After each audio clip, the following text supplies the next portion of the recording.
du département environnement et aménagement, et la RSE, responsabilité sociétale des entreprises pour le collectif INCREA.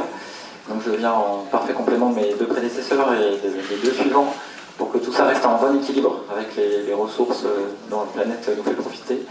Donc je vais vous parler un peu des métiers de l'environnement pour vous dire que c'est un secteur également en croissance.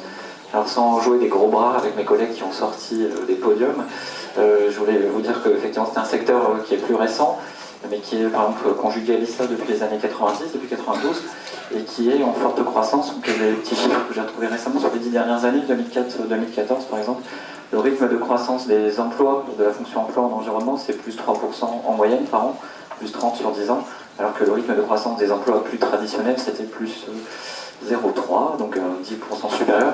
On sait aussi parce que les enjeux sont plus récemment partagés et qu'il y a une nécessité de s'y employer fort. On a parlé tout à l'heure, sans l'évoquer, des 30 glorieuses, avec mon collègue Eric Ten, rien à voir avec les 3 joyeuses qui sont dunkerquoises et qui sont dans du carré, bon, pas de dunkerquois dans la salle a priori.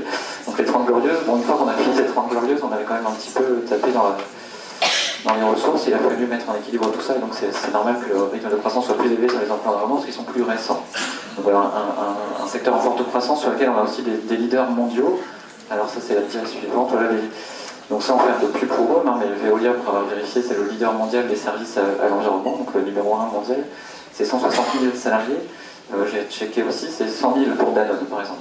Donc on va dire que dans la notoriété, c'est pas une histoire de gros bras, hein, encore une fois, surtout pas, mais Veolia c'est peut-être pas super connu parce que c'est vraiment du B2C, peut-être vous avez aucune connaissance de qui collecte vos déchets devant chez vous, qui va les valoriser, alors que vous mangez des yaourts Danone peut-être, enfin, ça vous parle plus, mais c'est quand même des volumes d'emplois, c'est 5 continents représentés et c'est une dynamique de croissance et d'innovation assez forte. Donc pareil, Suez c'est le deuxième, plutôt sur une approche déchets, ils veulent être, et on revendique d'être le leader mondial de l'économie circulaire. Et puis Dalkia, donc Suez c'est 80 000 salariés, 5 continents, et Dalkia c'est le leader européen de la solution énergétique, c'est autour de 15 000 salariés. Donc voilà, et évidemment on peut en trouver d'autres, c'était juste pour avoir des petits chiffres que moi-même je n'avais pas au Tria Poursuite récemment, donc je pourrais briller collectivement.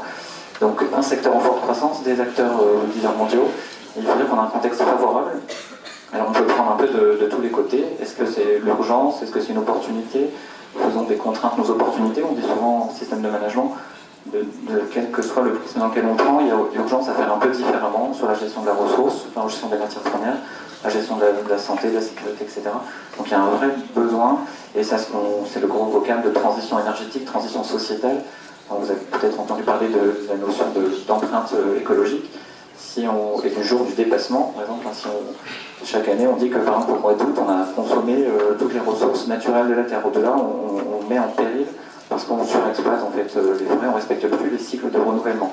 Et que sinon, par exemple, on consommait tous comme un Américain moyen, il nous faudrait 5 planètes aujourd'hui. Bon, le problème c'est qu'aujourd'hui on n'a pas trouvé encore d'autres. Qui dit souvent nos planètes B, nos planètes B, donc l'idée c'est quand même d'essayer de rester en équilibre, de permettre une croissance en respectant ça, donc cette nécessaire transition elle est importante, et ces vecteurs sont vraiment d'opportunités, de créativité, d'emploi, d'innovation, et donc c'est ce qu'on appelle la transition. Donc ici en région, je pense que vous êtes un peu local, il y a la troisième révolution industrielle qui est un vrai vecteur d'accélération de ces processus, qui a un intérêt, c'est que ça ne met pas l'environnement en premier, mais plutôt la croissance économique. Donc ça c'est très intéressant comme accélérateur. Vous avez une actualité internationale avec la COP, on verra ce qu'il en sortira, mais c'est toujours des événements sur lesquels il est intéressant en tout cas d'inscrire une trajectoire. Et puis plus récemment aussi en France, on a un appel à projet qui court sur l'économie circulaire, qui est vraiment une autre façon, on va dire un changement de pensée complet sur les déchets. Arrêter de voir les déchets comme un problème, plutôt comme une opportunité, comme une ressource, et créer de l'activité, créer une offre, revoir l'offre, revoir des business models, arrêter peut-être de vendre certains produits, mais plutôt vendre des accès à des services. Tout petit bémol qui vous permettra de réfléchir au cocktail, c'est de remplir le taux d'utilisation d'une perceuse moyenne par an, c'est 6 minutes par propriétaire. Moi je suis bien en dessous, rassurez-vous, et donc j'ai peut-être pas intérêt d'avoir une perceuse, ça ne fait pas super plaisir d'en avoir une, et donc vraiment se dire que le vrai dogme au fait c'est d'avoir un service d'accès à la fonction de perçage de temps en temps, qui permettra peut-être d'avoir un matériel plus durable, moins énergivore, plus recyclable, etc., plus réparable. Voilà, c'est ce qu'on appelle l'économie de la fonctionnalité, qui est un des petits-fils de l'économie circulaire.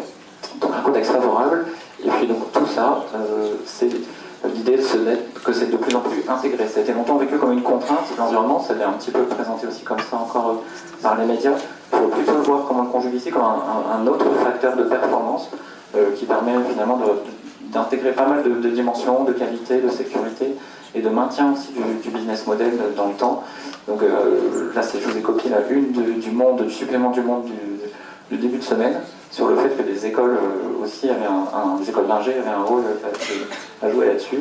Et donc ça fait 25 ans qu'on essaie de s'y employer et de continuer à le faire.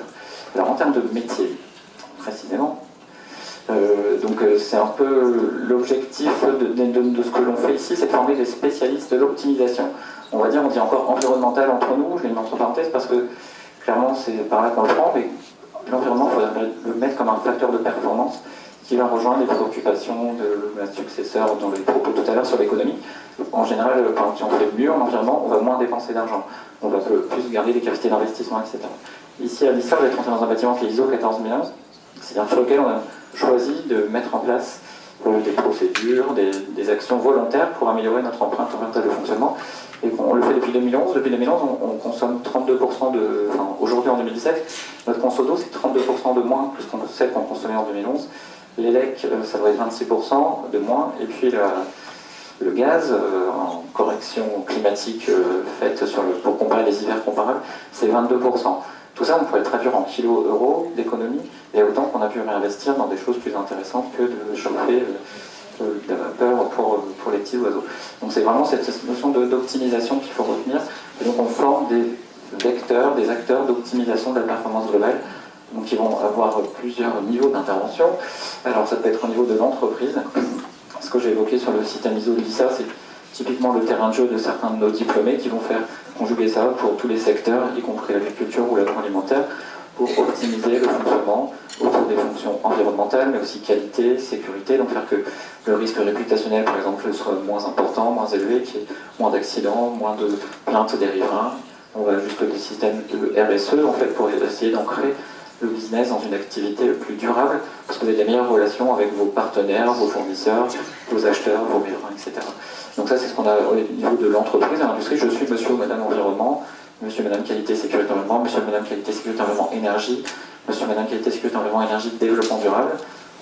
Le problème d'environnement, c'est que c'est un peu ce mot valise, on pourra sans doute trouver des nouveaux mots, mais c'est qui va s'occuper de ça pour une entité ou une entreprise, et c'est parfois sur le produit. Tout ce qu'on a décliné là, ça peut se faire en innovation sur le produit.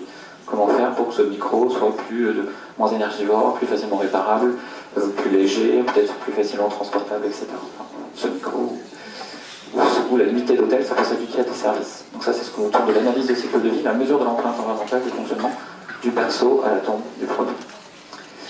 On peut faire ça au niveau de l'échelle plus grande, donc on va retrouver ce qu'on appelle au niveau des territoires, donc être responsable de l'aménagement des territoires, être responsable de l'occupation d'une ville, comment elle va s'organiser en termes de dispositions d'urbanisme, de mobilité, comment je gère mes plans d'habitat, mes zones industrielles, etc., pour favoriser une mobilité moins centrée sur l'auto individuel, par exemple, pour améliorer la qualité de l'air, pour amener des fonctions un peu de verdure en ville, pour tamponner les îlots de chaleur sur les périodes de canicule, etc. Donc ça, c'est au niveau des territoires, et puis plus spécifiquement sur les écosystèmes, ça peut se faire dans cette notion d'équilibre. En fait, en environnement, il y a deux mots-clés un petit peu à retenir, c'est la notion d'optimisation et la notion d'équilibre. Tout est en équilibre, c'est dynamique, et l'idée, c'est bien de créer l'activité, de la maintenir, de le développer, et de conserver les nécessaires équilibres sur les cycles vitaux, de l'eau, du carbone, de la nature, etc. Donc voilà, et ce serait un peu réducteur d'avoir que ces deux niveaux, c'est y en a pas mal qui sont à l'échelle, à l'interface vraiment de ces deux échelles. Donc bah, tous les gestionnaires de prestations de flux, de déchets, d'eau, de mobilité, etc. Tout ce qui est autour des espaces climat, air, énergie, ça s'interagit vraiment beaucoup entre ces deux échelles, et notamment des gens qui vont être en bureau d'études vont travailler de temps en temps sur du focus produit, focus entreprise ou focus territoire. Donc voilà, c'est très cloisonnant, enfin l'approche c'est un peu pour serrer un peu les choses. On pourrait trouver sans doute des exemples qui ne soient pas sur ces trois échelles-là. Donc voilà, pour synthétiser, nos dominantes sectorielles en termes d'emploi pour des ISA diplômés qui travaillent en environnement, en fait le total ne fait pas 100%, c'était pour vous permettre de le vérifier. Donc on les a juste interrogés sur les 10 dernières promos sorties, sur quels sont les secteurs avec lesquels ils interagissent. ils pouvaient répondre 3-4 secteurs, enfin je vous ai mis les principaux. Donc il y a la notion de on peut passer d'un sujet à l'autre, certains diplômés leur activité touche plusieurs secteurs. Donc globalement, 1 sur 2 est concerné par les systèmes de management que évoquait Pierre en agroalimentaire, qui sont vrais pour l'aéronautique, la chimie, la pharmaceutique, etc. Donc ELISA, donc tout ce qui est gestion des risques et gestion des systèmes de management, 50%, 1 sur 2. Tout ce qui est autour des systèmes énergie, enfin l'énergie c'est vraiment le sujet clé, on va dire, en environnement, un peu le chapeau avec le climat des enjeux. Donc par exemple des gros enjeux sur la méthanisation en région ici avec de l'injection directe dans les réseaux. C'est un vrai facteur de dynamisme, y compris l'agriculture, sur des nouvelles fonctions et qui vont rendre des services à l'ensemble de la population. Donc l'énergie c'est en gros essor et c'est autour de 40%.